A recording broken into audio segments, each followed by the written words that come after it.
आज हम अपनी इस रिपोर्ट में बात करेंगे यूपी की राजनीति की गेम चेंजर मायावती की। जी हां, मायावती भले ही पिछले कुछ चुनावों से कोई करिश्मा नहीं कर सकी हैं, लेकिन राजनीति का उन्हें खिलाड़ी माना जाता है, क्योंकि यूपी की राजनीति में बीएसपी का एक मजबूत वोट बैंक है।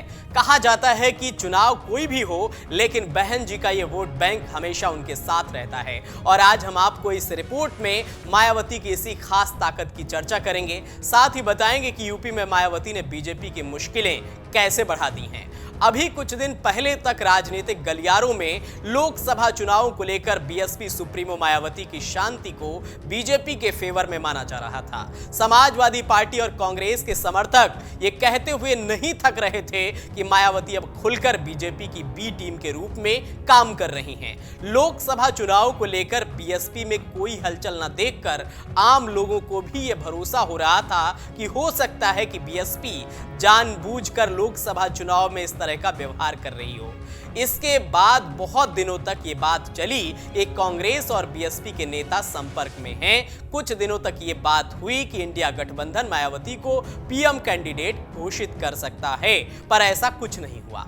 अब जब काफी हद तक सीटों पर उम्मीदवारों की घोषणा हो चुकी है, तो सामने कुछ ऐसा निकल कर आ रहा है जो बीजेपी के लिए परेशान करने वाला है। कम से कम वेस्ट यूपी की इन 5 सीटों पर बीएसपी ने जो कैंडिडेट खड़े किए हैं, वो बीजेपी के माथे पर चिंता की लकीरें बढ़ाने के लिए काफी हैं। सबसे पहले बात करेंगे मेरठ सीट की। मेरठ लोकसभा सीट पर बीजेपी ने टीबी के राम अरुण गोविल को प्रत्याशी घोषित किया है, तो समाजवादी पार्टी ने अतुल प्रधान को अपना उम्मीदवार बनाया है। मेरठ में करीब 37% वोटर मुस्लिम हैं। इस तरह हार जीत में सबसे निर्णायक भूमिका मुस्लिम वोटर्स की होती रही है। उम्मीद की जा रही थी कि समाजवादी पार्टी और बहुजन समाज पार्टी दोनों यहां से मुस्लिम कैंडिडेट खड़ा करेंगे, पर हुआ इसका उल्टा। दोनों ने ही हिंदू कैंडिडेट घोषित कर दिए। बहुजन समाज पार्टी ने यहां से देवव्रत त्यागी को मैदान में उतारा है। देवव्रत त्यागी सवर्ण हिंदू हैं। जाहिर है कि अगर वो कैंडिडेट नहीं होते तो मेरठ की करीब 41,000 त्यागियों का वोट बीजेपी को जाता, पर बीएसपी कैंडिडेट अगर 10,000 वोट भी अपने समुदाय का हासिल कर लेता है तो बीजेपी का बड़ा नुकसान हो जाएगा। इससे पहले मेरठ से सपा और बसपा मुस्लिम कैंडिडेट उतारते रहे हैं। यहां से कई मुस्लिम सांसद चुने गए हैं। 2019 में बसपा के याकूब कुरैशी मात्र 4,000 के करीब वोटों से बीजेपी के राजेंद्र अग्रवाल से हार गए थे। जाहिर है कि बीएसपी यहां से बीजेपी का काम बिगाड़ रही है। अब बात करते हैं बिजनौर लोकसभा सीट से।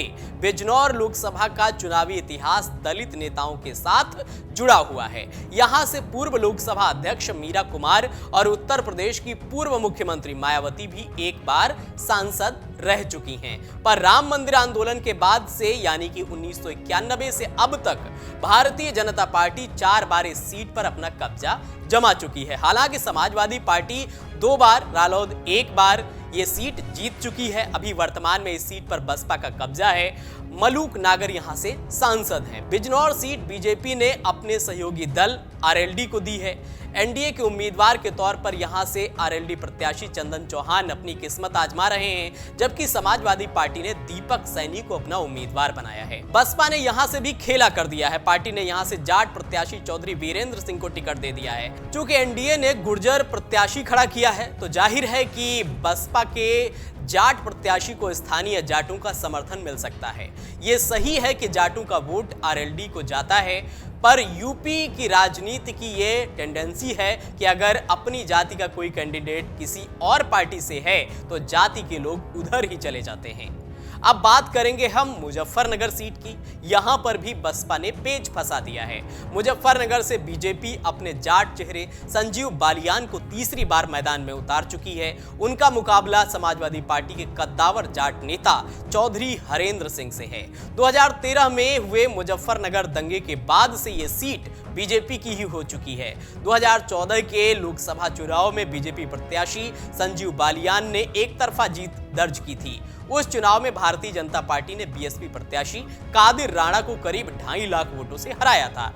यही हाल 2019 में रहा, जब यहां सपा बसपा और आरएलडी के संयुक्त उम्मीदवार कद्दावर जाट नेता अजीत सिंह को भी हार का सामना करना पड़ा। बीजेपी के डॉक्टर संजीव बालियान ने एक बार फिर यहां से जीत का परचम फहराया था, पर यह जीत बहुत छोटी थी क्योंकि मात्र 6526 वोटों से ही उन्होंने चुनाव जीता था। पर इस बार उनके साथ आरएलडी भी है।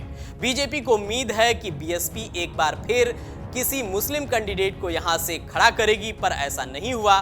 बीएसपी के कादिर राणा यहां से 2009 में सांसद रह चुके हैं। 2014 में भी वो दूसरे स्थान पर रहे। आंकड़े बताते हैं कि यहां से 7 बार मुस्लिम सांसद बन चुके हैं। इसके बावजूद ना तो समाजवादी पार्टी और ना ही बीएसपी ने यहां से मुस्लिम कैंडिडेट खड़ा किया। अब अगर हरेंद्र मलिक को मुस्लिम वोट एक तरफा मिलते हैं तो बीजेपी के लिए जाहिर है कि मुश्किल खड़ी होगी, क्योंकि बीएसपी ने यहां से दारा सिंह प्रजापति को अपना प्रत्याशी बनाया है। यानी कि पिछड़े वोट जो बीजेपी को मिल सकते थे वो भी प्रजापति के साथ जा सकते हैं। अब चर्चा करेंगे बागपत सीट की। बागपत सीट भी मुस्लिम बहुल मतदाताओं वाली सीट है। यहां पर मुस्लिम आबादी जीत हार का फैसला करती रही है, पर यहां से भी किसी दल ने मुस्लिम कैंडिडेट नहीं उतारे हैं। एनडीए की ओर से यह सीट आरएलडी को मिली है। आरएलडी ने यहां से राजकुमार सांगवान को टिकट दिया है। निश्चित है कि जाट वोट तो एनडीए को मिलेंगे, पर मुस्लिम वोट एक तरफा समाजवादी पार्टी की ओर जाएंगे। यहां से भी बीजेपी का यही गणित था कि अगर बीएसपी मुस्लिम कैंडिडेट खड़ी कर देती तो एनडीए कैंडिडेट को बढ़त मिल जाती, बल्कि बीएसपी ने एक और मुश्किल खड़ी कर दी है यहां से बनिया प्रत्याशी खड़ा करके। जब मुकाबला कांटे का हो तो एक एक वोट महत्वपूर्ण हो जाता है। बीएसपी का बनिया प्रत्याशी निश्चित ही आरएलडी के लिए मुश्किल खड़ी करेगा, क्योंकि बनिया बीजेपी का हार्डकोर वोटर है। पर अगर अपनी जाति का कैंडिडेट है तो कुछ वोट तो उधर जाएंगे ही। अगर बसपा से यही प्रवीण बंसल प्रत्याशी नहीं होते, जाहिर है वैश्य समुदाय के सभी वोट बीजेपी के समर्थन के चलते आरएलडी को ही जाते, पर अब ऐसा नहीं होगा। इस बार सपा ने मनोज चौधरी को चुनाव मैदान में उतारा है। मुस्लिम वोट का महत्व यहां कितना है वह यहां के चुनाव नतीजों में दिखता है। 2014 में सपा के गुलाम मोहम्मद नंबर 2 पर थे, जबकि चौधरी अजित सिंह 3 नंबर पर थे। 2004 में बसपा के औलाद अली नंबर 2 पर रहे थे। बागपत में करीब 26% मुस्लिम मतदाता हैं, पर यहां से किसी भी दल ने मुस्लिम उम्मीदवार नहीं उतारा है। अब 5वीं सीट के बारे में चर्चा करेंगे। वो सीट है लखीमपुर खीरी की धौरहरा सीट। जी हाँ, सीतापुर और खीरी को जोड़कर बनी संसदीय सीट धौरहरा इस बार अपना चौथा सांसद चुनने जा रही है। कांग्रेस ने यहां 2009 में सबसे पहले अपना खाता खोला। तब यहां युवा नेता जितिन प्रसाद ने कांग्रेस के टिकट पर जीत दर्ज की थी। उन्होंने पहले चुनाव में बसपा के राजेश वर्मा को 1,84,539 वोटों से हराकर चुनाव जीत लिया, लेकिन फिर यह सीट बीजेपी की ही हो गई। इस बार भी भारतीय जनता पार्टी की रेखा वर्मा अपनी हैट्रिक लगाने के लिए मैदान में उतर रही हैं, पर उन्हें रिकॉर्ड बनाने से रोकने की तैयारी बीएसपी ने कर ली है। समाजवादी पार्टी ने दूसरी बार पूर्व एमएलसी और पार्टी मुखिया अखिलेश यादव के करीबी आनंद सिंह भदौरिया को उम्मीदवार बनाया है, जबकि बहुजन समाज पार्टी ने यहां भारतीय जनता पार्टी के साथ खेल कर दिया है। जी हां, बीएसपी ने भाजपा के ही एक बागी कैंडिडेट श्याम किशोर अवस्थी को अपना प्रत्याशी बनाया है, जबकि बीजेपी को उम्मीद थी कि बीएसपी इस बार भी यहां से कोई मुस्लिम कैंडिडेट खड़ा करेगी, क्योंकि 2019 में इस सीट पर भारतीय जनता पार्टी की रेखा वर्मा के निकटतम प्रतिद्वंदी अरशद इलियास सिद्दीकी थे, जो करीब 1.5 लाख से ज्यादा मतों से हारे थे। तीसरे स्थान पर कांग्रेस के जितिन प्रसाद थे, जो अब बीजेपी की ओर से पीलीभीत में चुनाव लड़ रहे हैं। दरअसल लखीमपुर खीरी का क्षेत्र ब्राह्मण बाहुल्य वाला है। इसका फायदा भारतीय जनता पार्टी को पिछले 2 चुनावों से मिलता रहा है, लेकिन बीएसपी का ब्राह्मण कैंडिडेट बीजेपी का काम खराब कर सकता है। अगर आप ये वीडियो YouTube पर देख रहे हैं तो हमारे चैनल को सब्सक्राइब करें और बेल आइकन को दबाना ना भूलें। अगर आप Facebook पर ये वीडियो देख रहे हैं तो हमारे पेज को लाइक करें।